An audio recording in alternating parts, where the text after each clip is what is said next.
মাইন্ডে এটা আমাদের পুরো টিমের ছিল যে 350 হইতে পারে, যেমন উইকেট আমরা সকালবেলা আসার পরে দেখলাম আর কি।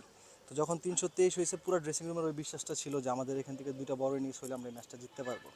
সো যখন পুরো টিম মিলে বিশ্বাস করছে এবং সেটা আমরা মাঠে যে এক্সিকিউট করছি, যেমন জিসান উপর থেকে যেভাবে করে ব্যাটিং করছে, তো রবিন সাথে বিল্ড করছে ইনিংস, অঙ্কনের একটা ক্যামিও ছিল।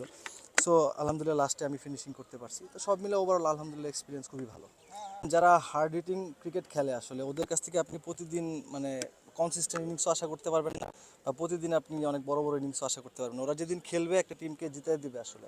সো সেটাই আজকে আমরা দেখলাম, ওর যে ইনিংসটা ছিল আমাদের জেতার জন্য যে ফাউন্ডেশন তৈরি করে দেওয়া দরকার, সেটা সে পুরোপুরিভাবে করে দিছে।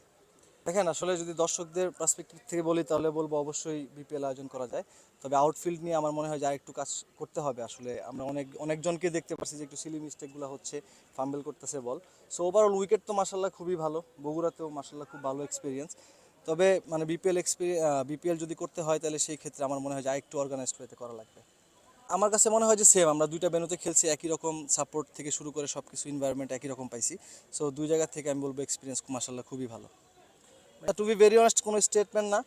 আসলে আলহামদুলিল্লাহ খেলতে পারতেছি, ক্রিকেট এনজয় করতেছি, খেলবো। কোনো কিছু আমার এখানে দেখানোরও কিছু নাই।